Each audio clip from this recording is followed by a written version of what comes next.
जय हिंद। हम बात कर रहे थे क्लास 10th की ज्योग्राफी के चैप्टर 1 के बारे में और इससे पिछले वाले सेशन में हमने लैंड रिसोर्सेज के बारे में पढ़ लिया था। आज की बातचीत शुरू करने से पहले वीडियो पे लाइक के बटन को दबा दो। लाइक दबाना ज़रूरी है बिकॉज यूट्यूब वीडियो को कंसिडर करता है और थोड़ा सा पुश कर देता है, तो लाइक का बटन दबा दो। शेयर कर दो अपने सोशल मीडिया हैंडल्स पे, व्हाट्सएप वगैरह पे अपने फ्रेंड्स को, या जो भी लोग इसमें इंटरेस्टेड हैं उनको शेयर कर दो और चैनल को सब्सक्राइब कर लो। देखो शुरू करते हैं। आज हम सबसे पहले बात करेंगे सॉइल एज अ रिसोर्स के बारे में। जो भी टेक्स्ट में लिखा हुआ है उसको तो अपन पढ़ेंगे ही, लेकिन उससे पहले शॉर्ट में देखते हैं कि सॉइल से रिलेटेड इंपॉर्टेंट चीज़ें क्या हैं। सबसे पहले सवाल आता है कि व्हाट इज सॉइल, सॉइल होती क्या है। और अगर बहुत सिंपल लैंग्वेज में डिफाइन किया जाए तो अर्थ के सरफेस के ऊपर एक ऐसी थिन लेयर जो कि बनी हुई है मिनरल पार्टिकल से, जो कि बनी हुई है डिकेड ऑर्गेनिक मटेरियल से, जिसमें बहुत सारे लिविंग ऑर्गेनिजम्स देखने को मिलते हैं और जिसमें एयर और वाटर का कंपोजिशन भी देखने को मिलता है, उस थिन लेयर को बुलाया जाता है soil. Soil is a thin layer on the earth surface comprising of mineral particles, decade organic materials, living organisms, air and water. उस थिन लेयर को बुलाया जाता है सॉइल। अब सॉइल से रिलेटेड कुछ फैक्ट्स हैं और वो फैक्ट्स क्या हैं। एक तो soil is a natural resource. Soil कैसा रिसोर्स है? नेचुरल रिसोर्स है और इसको समझने में कोई डिफिकल्टी होनी नहीं चाहिए। दूसरा, soil is a renewable resource. Soil कैसा रिसोर्स है? रिन्यूएबल रिसोर्स है। सॉइल कॉन्स्टेंटली फॉर्म होती रहती है, रिन्यू होती रहती है, तो सॉइल कैसा रिसोर्स है? रिन्यूएबल रिसोर्स है। और तीसरा, soil is a living system. कैसा सिस्टम है soil? Soil is a living system. और इस लिविंग सिस्टम को मेरे हिसाब से दो तरीके से समझा जा सकता है। एक तो सॉइल प्लांट ग्रोथ को सपोर्ट करती है, डिफरेंट टाइप्स ऑफ ऑर्गेनिजम्स को सपोर्ट करती है, तो उस सेंस में सॉइल को लिविंग सिस्टम कहा जा सकता है। और दूसरा, जैसे किसी ह्यूमन बीइंग का बच्चा पैदा होता है, धीरे धीरे बड़ा होता है, फिर मैच्योर होता है, फिर बूढ़ा हो जाता है और अल्टीमेटली मर जाता है, वैसे ही सॉइल का एक लाइफ स्पेन है। होता क्या है कि एक लंबा चौड़ा रॉक होगा, over the period of time इस रॉक में से छोटे छोटे पार्टिकल्स टूटेंगे और सॉइल के फॉर्मेशन की शुरुआत होगी। धीरे धीरे ये सॉइल जो है वो मैच्योर होगी, फिर अल्टीमेटली ये सॉइल जो है वो बूढ़ी हो जाएगी। एक तरीके से इसकी जो प्रॉपर्टीज़ हैं वो ख़त्म होने की शुरुआत हो जाएगी और यही ख़त्म होना एक तरीके से सॉइल की डेथ है। तो सॉइल का एक प्रॉपर लाइफ स्पेन है, तो इस सेंस में भी सॉइल को लिविंग सिस्टम कहा जा सकता है। एक बड़ी इंपॉर्टेंट चीज़ है, सॉइल के फॉर्मेशन के प्रोसेस को कहा जाता है पीडोजेनेसिस। क्या कहा जाता है? Pedogenesis. The process of soil formation is known as pedogenesis. इस चैप्टर में इसके बारे में बात नहीं की गई है, लेकिन इसको याद रखो, यूपीएससी में इंपॉर्टेंट है ये चीज़। दो चीज़ें, एक तो सॉइल होती क्या है, अर्थ के सरफेस के ऊपर एक ऐसी थिन लेयर जो कि mineral particles, decade organic materials, living organisms, air और वाटर से मिलकर बनी हुई हो, उस थिन लेयर को बुलाया जाता है सॉइल। सॉइल नेचुरल रिसोर्स है, सॉइल रिन्यूएबल रिसोर्स है and soil is a living system. Soil के फॉर्मेशन के प्रोसेस को कहा जाता है पीडोजेनेसिस। और ये भी इंपॉर्टेंट है कि सॉइल के कुछ फ्यू सेंटीमीटर की लेयर को फॉर्म होने में मिलियंस ऑफ ईयर्स लगते हैं। ऐसे 1-2 साल में सॉइल फॉर्म नहीं होती है, कुछ सेंटीमीटर की लेयर फॉर्म होने में मिलियंस ऑफ ईयर्स लगते हैं। तो सॉइल को लंबा चौड़ा टाइम लगता है फॉर्म होने में। फिर सवाल आता है कि why is soil important. Soil important क्यों है? और इंपॉर्टेंस अपने को समझ में आती है। सॉइल प्लांट ग्रोथ को सपोर्ट करती है, सॉइल एग्रीकल्चर को सपोर्ट करती है, सॉइल बहुत सारे लिविंग ऑर्गेनिजम्स को सपोर्ट करती है। तो ओवरऑल सॉइल जो है वो हमारे लिए बेहद इंपॉर्टेंट है। ऊपर एक डायग्राम दे रखा है सॉइल प्रोफाइल। ये सॉइल प्रोफाइल क्या होती है?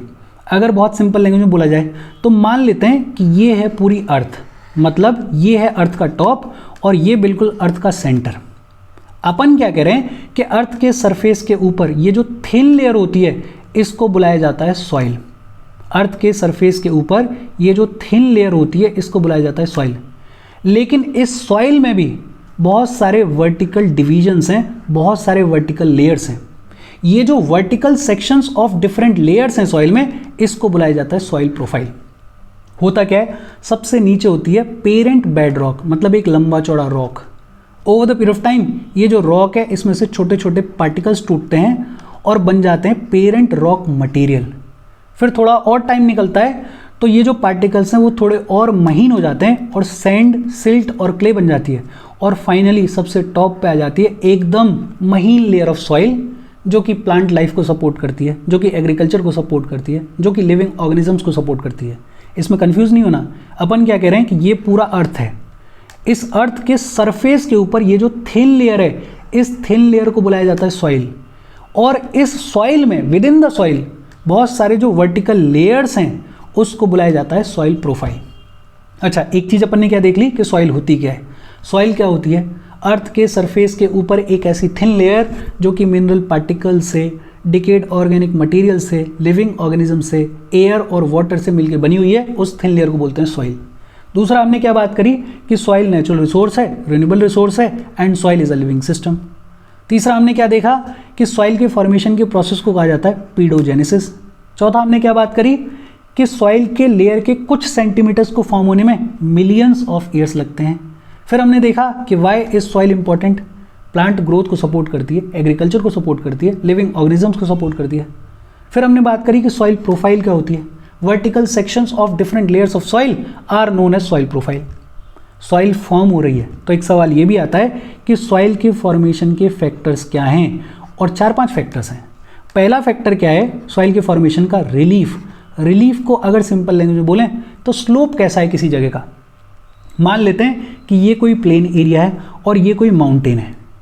अब इस प्लेन एरिया में ये कोई रॉक है और इस माउंटेन में ये कोई रॉक है। प्लेन एरिया का जो रॉक है उसमें से छोटे छोटे पार्टिकल्स टूटे, और ये जो माउंटेन के स्लोप का रॉक है इसमें से भी छोटे छोटे पार्टिकल्स टूटे। और हमने पहले ही देख लिया है कि सॉइल को फॉर्म होने में मिलियंस ऑफ ईयर्स लगते हैं। अब ये क्योंकि स्लोपी एरिया है, यहाँ पे जो रॉक के पार्टिकल्स टूटेंगे वो ग्रेविटी की वजह से नीचे आ जाएंगे। जरा सी हवा चलेगी, जरा सा पानी आएगा, नीचे आ जाएंगे। मतलब इनको तो इनफ टाइम मिलेगा ही नहीं कि ये सॉइल को फॉर्म कर सकें। मतलब माउंटेन के स्लोप के ऊपर रिलेटिवली कम चांस हैं सॉइल के फॉर्मेशन के, लेकिन प्लेन एरिया पे ये जो पार्टिकल्स हैं ये रहेंगे यहीं पे, इनको इनफ टाइम मिलेगा कि ये फॉर्म हो सकें। तो प्लेन एरिया के ऊपर रिलेटिवली ज़्यादा चांसेस हैं सॉइल के फॉर्मेशन के। बेसिक सिंपल आर्ग्यूमेंट ये है कि किसी जगह का रिलीफ कैसा है, किसी जगह का स्लोप कैसा है, वो डिटरमाइन करेगा कि वहाँ पे सॉइल फॉर्म होगी या नहीं होगी।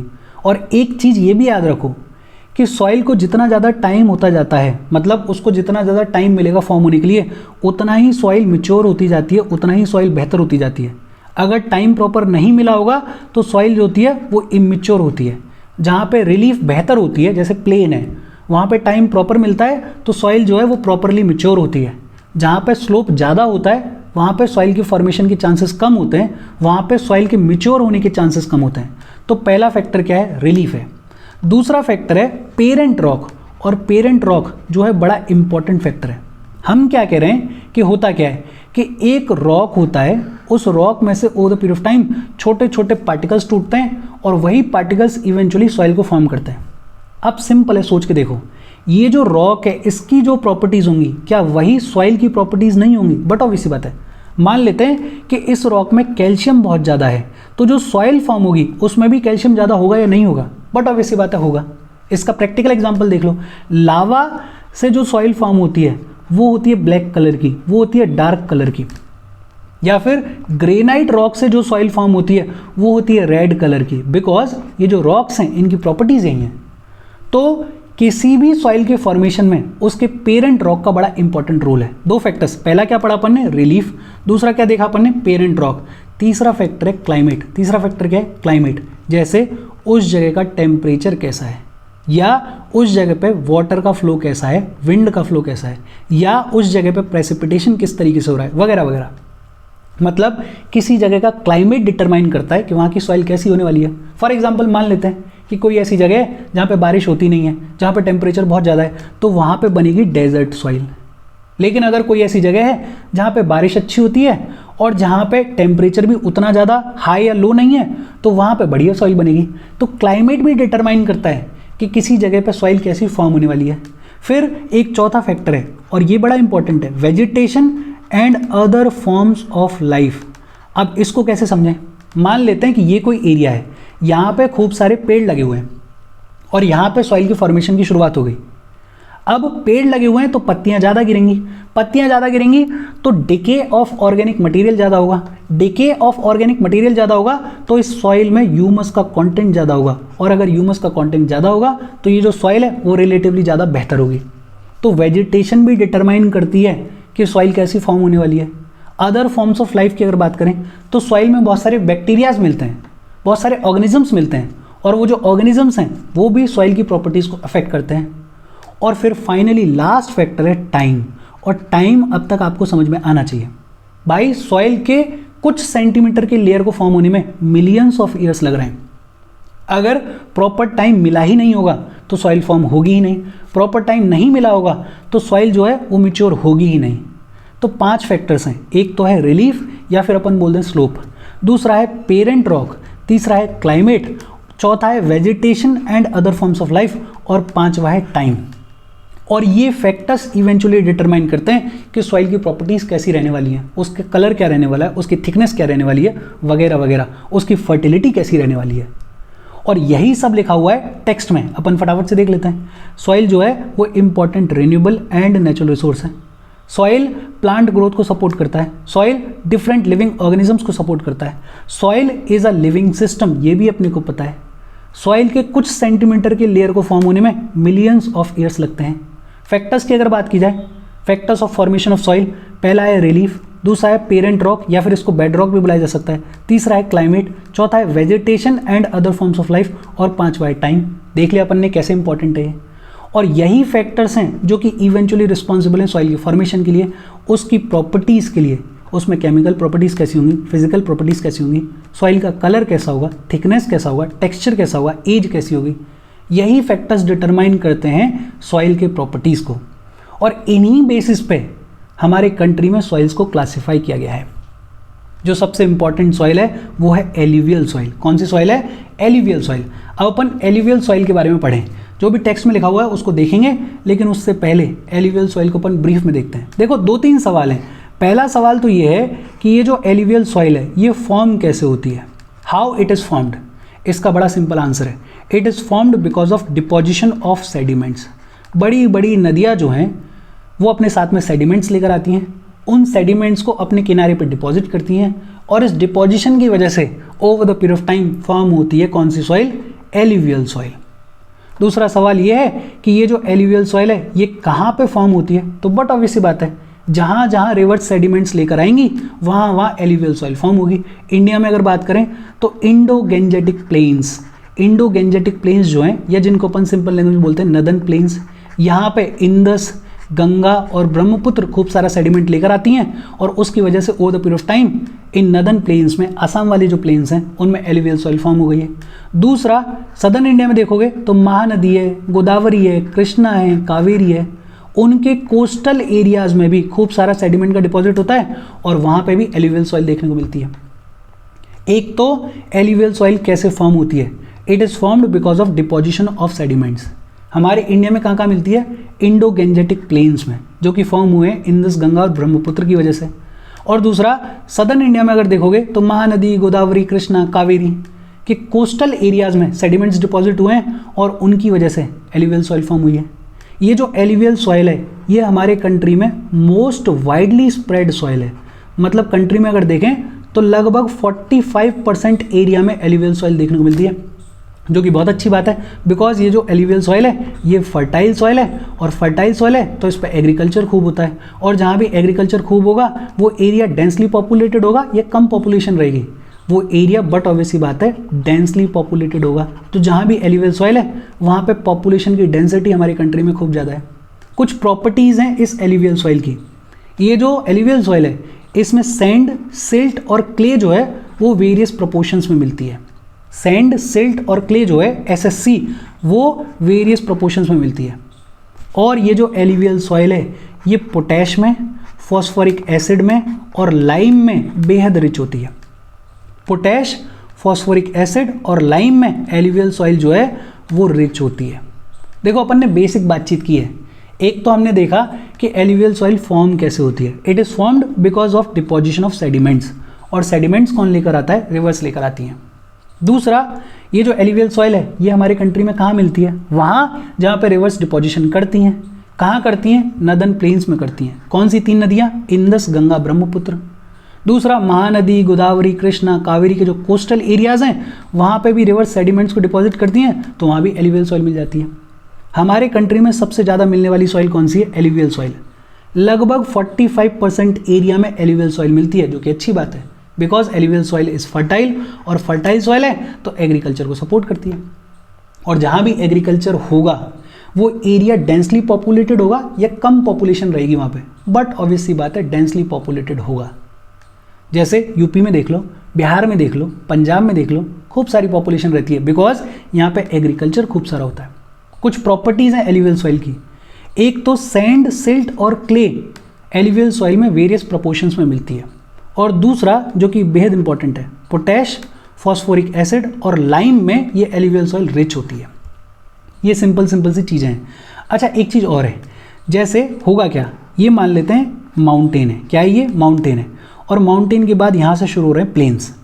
अब कोई भी रिवर जो है वो माउंटेन से शुरू हो रही है और फिर प्लेन्स में फ्लो करती है।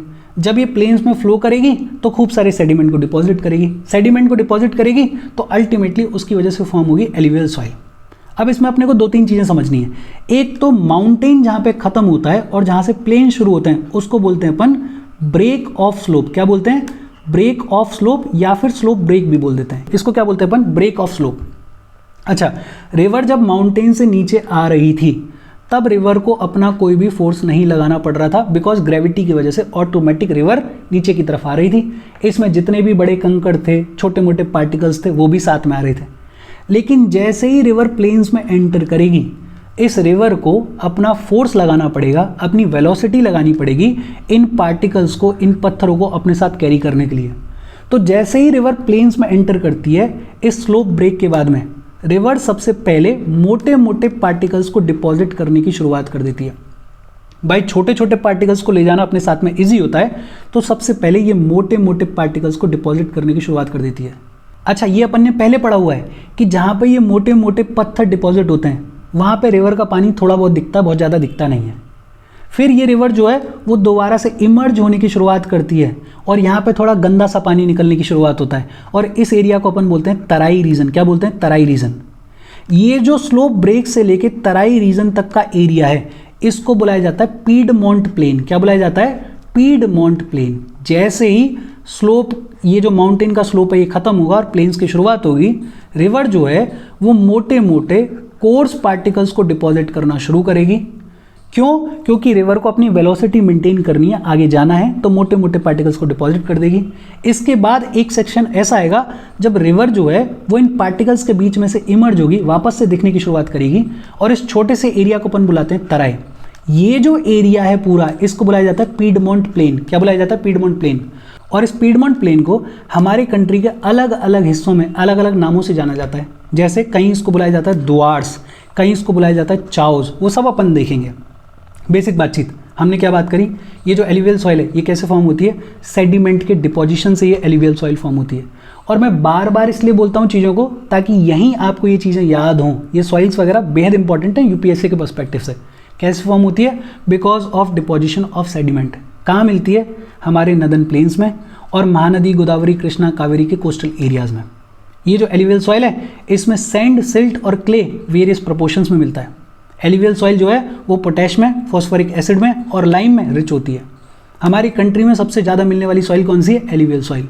फर्टाइल सॉइल होती है, ये सॉइल जो है वो एग्रीकल्चर को सपोर्ट करती है। पीडमोंट प्लेन क्या होता है, जहाँ पे स्लोप ब्रेक होता है, जहाँ से प्लेन्स की शुरुआत होती है, बिल्कुल वहीं पे जो स्टार्टिंग इनिशियल एरिया है वहाँ पे रिवर मोटे मोटे पार्टिकल्स को डिपॉजिट करती है। ये जो मोटे मोटे पार्टिकल्स के डिपोजिशन वाला एरिया है और इसके आगे ये जो तराई वाला एरिया है, इसको बोल देते हैं अपन पीडमोंट प्लेन। इस पीडमोंट प्लेन को कंट्री के अलग अलग हिस्सों में अलग अलग नामों से जाना जाता है। इसमें एक चीज़ और दे रखी है, वो क्या है, देखो मान लेते हैं कि ये हमारी कोई रिवर फ्लो कर रही है, ये कोई हमारी रिवर फ्लो कर रही है। अब जब रिवर आएगी तो अपने साथ में सेडिमेंट को लेकर आएगी। ये जो सेडिमेंट है इसको इस किनारे पे डिपॉजिट कर दिया रिवर ने, मान लेते हैं। फिर रिवर दोबारा से पानी, मतलब ये जो एक बार पानी गया वो तो निकल गया, पीछे से और भी पानी आ रहा है। जब वो और पानी आएगा तो वो अपने साथ में और नया सेडिमेंट लेकर आएगा, और हुआ क्या कि ये जो पुराना वाला सेडिमेंट है ये बाहर की तरफ पुश कर दिया जाएगा और जो नया वाला सेडिमेंट है वो यहाँ पे डिपॉजिट हो जाएगा। फिर और पानी आएगा, वो जो और पानी आएगा वो इस सेडिमेंट को और बाहर की तरफ पुश कर देगा और जो नया सेडिमेंट है वो यहाँ पे डिपॉजिट हो जाएगा। है तो ये पूरा ही सेडिमेंट, लेकिन जो सेडिमेंट पहले आया था वो बाहर की तरफ पुश होता जा रहा है, और जो रिवर वाटर नया सेडिमेंट लेकर आ रहा है उसको कोस्ट के पास में डिपॉजिट करता जा रहा है। ये जो कोस्ट से दूर हो गया है सेडिमेंट, इसको बुलाया जाता है बांगर। क्या बुलाया जाता है? बांगर। और ये जो कोस्ट के पास में डिपॉजिट हो रहा है नया वाला सेडिमेंट, इसको बुलाया जाता है खादर। क्या बुलाया जाता है? खादर। क्या बुलाया जाता है? खादर। खादर और बांगर में डिफरेंसेस हैं। क्या डिफरेंसेस हैं? एक तो आपको समझ में आ गया है, लेकिन अपन थोड़ा डिटेल में देख लेते हैं। जो नया एल्यूवियम है, पानी जो अपने साथ में नया एल्यूवियम लेकर आया है, उसको बुलाते हैं अपन खादर। जो ओल्ड एल्यूवियम है, जो पुराना हो गया है, जो बाहर की तरफ पुश हो गया है, उसको बुलाते हैं अपन बांगर। क्या बुलाते हैं? बांगर। अब बट ऑब्वियस सी बात है, जो नया एल्यूवियम होगा वो फाइन होगा या मोटे पार्टिकल्स का होगा? वो होता है फाइन पार्टिकल्स का। बांगर जो है उसमें थोड़े बहुत कंकड़ देखने को मिल जाते हैं। खादर जो है वो बांगर के कंपैरिजन में बहुत ज़्यादा फर्टाइल होता है। बांगर खादर के कंपैरिजन में उतना फर्टाइल नहीं होता है। खादर जो है वो कोस्ट के पास में मिलता है, और बांगर जो है वो कोस्ट से दूर मिलता है। ये सब आपको इस डायग्राम से समझ में आ जाएगा। Khadar is new alluvium, bangar is old alluvium. Khadar में फाइन पार्टिकल्स होते हैं, बांगर में कंकड़ भी देखने को मिल जाते हैं, कैल्केरियस डिपॉजिट्स देखने को मिल जाते हैं। खादर जो है वो बहुत फर्टाइल होता है बांगर के कंपैरिजन में। बांगर जो है वो खादर के कंपैरिजन में कम फर्टाइल होती है। खादर मिलता है कोस्ट के करीब, it is found near the coast, और बांगर मिलता है अवे फ्रॉम द कोस्ट।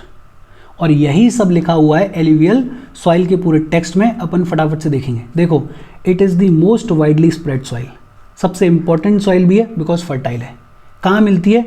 हमारे पूरे नदर्न प्लेन्स में एल्यूवियल सॉइल मिलती है। और ये नदर्न प्लेन्स में एल्यूवियल सॉइल कैसे फॉर्म हुई? बिकॉज 3 सबसे important Himalayan river systems, Indus, Ganga, Brahmaputra और उनके tributaries over the period of time यहाँ पे सेडिमेंट्स को लेकर आ रही हैं, डिपॉजिट कर रही हैं, और इवेंचुअली यहाँ पे एल्यूवियल सॉइल फॉर्म हो गई है। नदर्न प्लेन्स में तो मिलती ही है एल्यूवियल सॉइल, राजस्थान के कुछ हिस्सों में और गुजरात के कुछ हिस्सों में भी एल्यूवियल सॉइल मिल जाती है। एल्यूवियल सॉइल जो है वो महानदी, गोदावरी, कृष्णा और कावेरी के कोस्टल प्लेन्स में भी मिलती है। तो alluvial soil most widely spread, important है बिकॉज फर्टाइल है।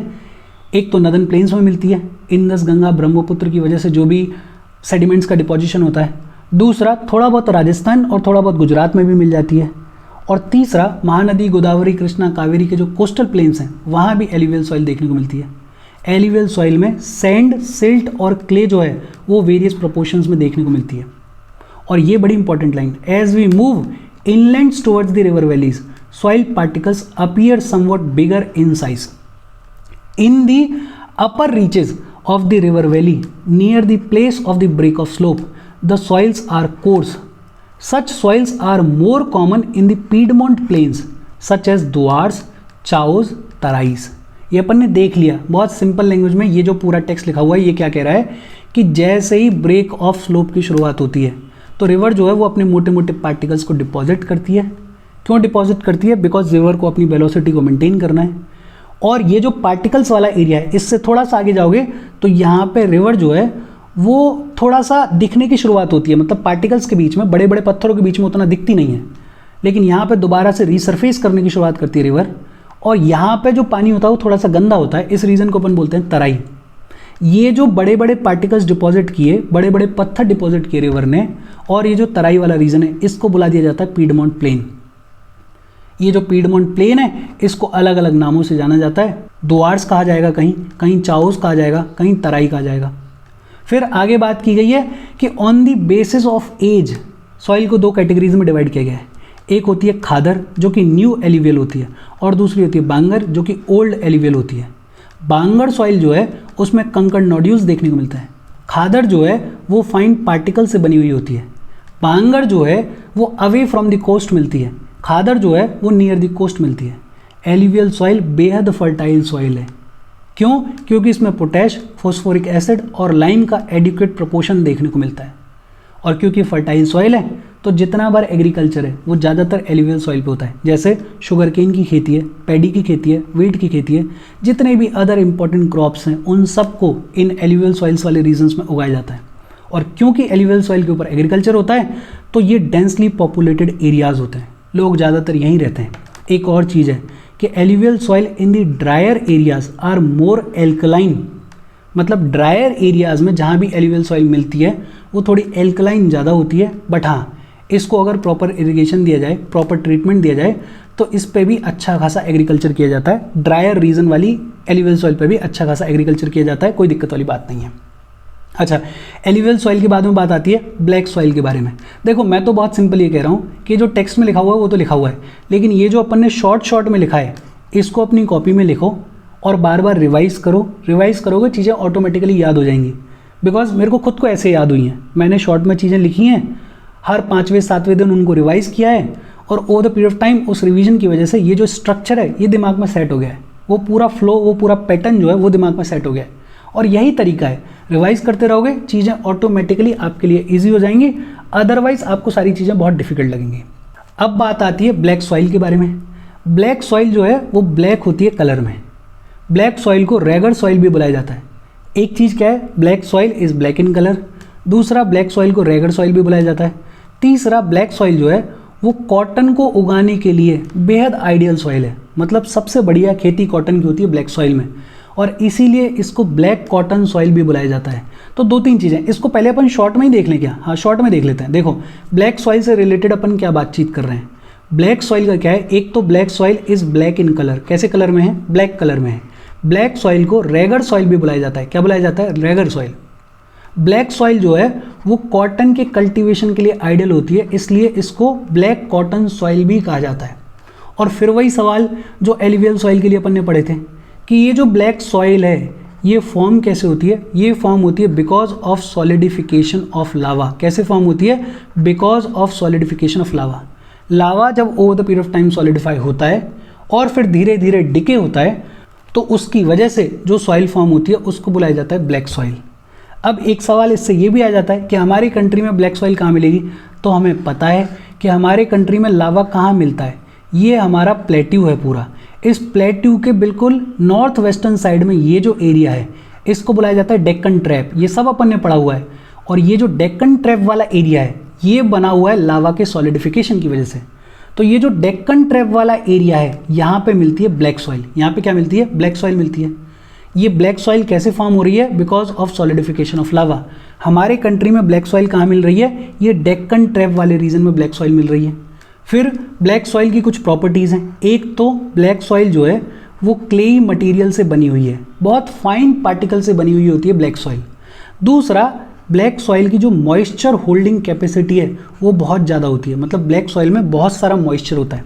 एक खास बात है कि जब वेदर हॉट होगा तो ब्लैक सॉइल जो है वो बहुत ज़्यादा ड्राई हो जाएगी और इसमें क्रैक्स डेवलप हो जाएंगे, मतलब ओपनिंग्स डेवलप हो जाएंगी। लेकिन ये जो क्रैक्स हैं इनकी वजह से फ़ायदा हो जाता है। इनसे फ़ायदा क्या हो जाता है कि सेल्फ एरिएशन हो जाता है सॉइल का।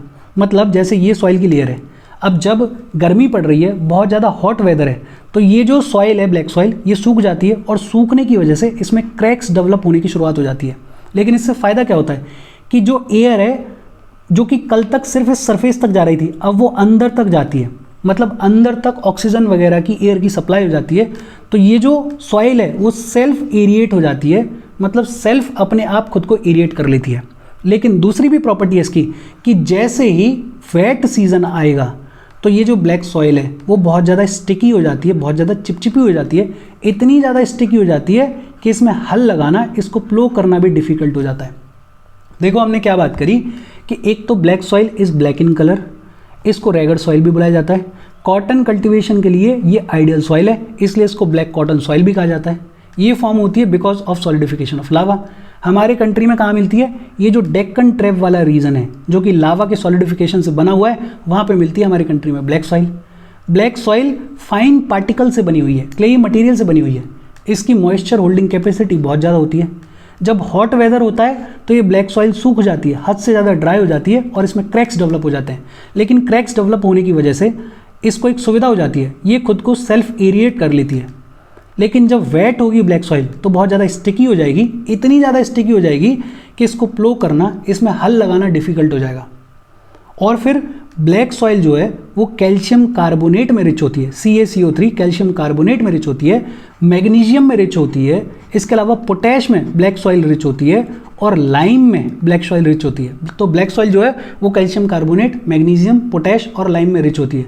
लेकिन फॉस्फोरिक कंटेंट में ये ब्लैक सॉइल जो है वो पुअर होती है।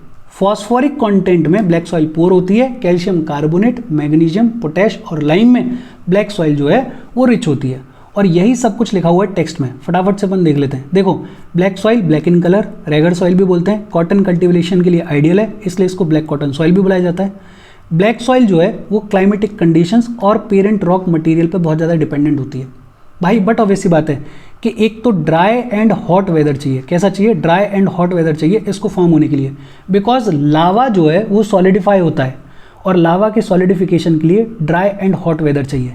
और पेरेंट रॉक मटेरियल तो इंपॉर्टेंट है ही, बिकॉज लावा जब सॉलिडिफाई होता है और इस लावा की जब वेदरिंग होती है, इस लावा में से जब छोटे छोटे पार्टिकल्स टूटते हैं तो इवेंचुअली बनती है ब्लैक सॉइल।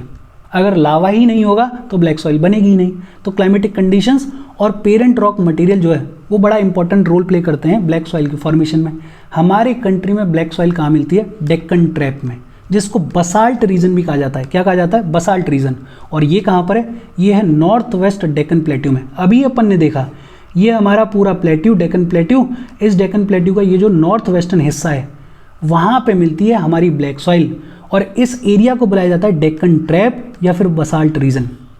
ये जो डेक्कन ट्रैप है ये लावा से फॉर्म हुआ है, और over the period of time ये जो लावा है इसके छोटे छोटे पार्टिकल्स टूटने की वजह से, इसमें डिके होने की वजह से इवेंचुअली जो ब्लैक सॉइल है वो फॉर्म हुई है। अगर स्टेट वाइज देखें तो कौन सा एरिया है ये डेक्कन ट्रैप वाला? महाराष्ट्र, सौराष्ट्र। सौराष्ट्र कहाँ पर है? गुजरात में है। तो महाराष्ट्र, सौराष्ट्र, मालवा प्लेट्यू का हिस्सा, मध्य प्रदेश का कुछ हिस्सा, छत्तीसगढ़ का कुछ हिस्सा, वहाँ पे मिलती है ब्लैक सॉइल। और थोड़ा बहुत ब्लैक सॉइल जो है वो गोदावरी और कृष्णा की वैलीज में भी मिल जाती है। ब्लैक सॉइल जो है वो एक्सट्रीमली फाइन पार्टिकल से बनी हुई है, क्लेई मटेरियल से बनी हुई है। इसकी जो मॉइस्चर होल्डिंग कैपेसिटी है वो बहुत ज़्यादा हाई है। ब्लैक सॉइल बहुत सारे सॉइल न्यूट्रिएंट्स में रिच है, जैसे कैल्शियम कार्बोनेट खूब मिलता है, मैग्नीशियम खूब मिलता है, पोटैश खूब मिलता है ब्लैक सॉइल में, और लाइम खूब मिलता है। लेकिन फॉस्फोरिक कंटेंट में ब्लैक सॉइल जो है वो पुअर होती है। और एक बड़ी सिग्निफिकेंट प्रॉपर्टी है इसकी कि हॉट वेदर्स के दौरान ये जो ब्लैक सॉइल है वो बेहद ड्राई हो जाती है और डीप क्रैक्स डेवलप कर लेती है। बट इन डीप क्रैक्स का एक फ़ायदा हो जाता है कि ये सॉइल जो है वो खुद को प्रॉपरली एरिएट कर पाती है। लेकिन जब ब्लैक सॉइल वेट होगी, गीली होगी, तो बहुत ज़्यादा स्टिकी हो जाएगी, इतनी स्टिकी हो जाएगी कि इसको टिल करना, इसको प्लो करना भी डिफ़िकल्ट हो जाता है। बहुत सिंपल सी बातचीत है। एक बार अगर मैप भी देखें तो देखो एलिवियल सॉइल वाले एरियाज़ ये हैं, ये पूरा आपको दिख रहा होगा। ये गंगा, ब्रह्मपुत्र और इंदस की वजह से जितने भी प्लेन्स फॉर्म हुए ये एलिवियल सॉइल वाले हैं। और फिर इधर गोदावरी, कृष्णा, कावेरी, महानदी के ये जो कोस्टल प्लेन्स हैं वहाँ पे भी एलिवियल सॉइल देखने को मिलती है। ब्लैक सॉइल की अगर बात करें तो ये पूरा जो डेक्कन ट्रैप वाला एरिया है वहाँ पे मिलती है अपने को ब्लैक सॉइल। बहुत सिंपल सी बातचीत है। एलिवियल सॉइल और ब्लैक सॉइल के बारे में अपन ने पढ़ लिया है। बाकी 3-4 सॉइल्स और बची हैं, छोटे छोटे से टॉपिक्स हैं। अगले सेशन में अपन उनको कंप्लीट करेंगे। यहाँ तक कोई दिक्कत हो तो कमेंट करके पूछ लेना। Thank you very much.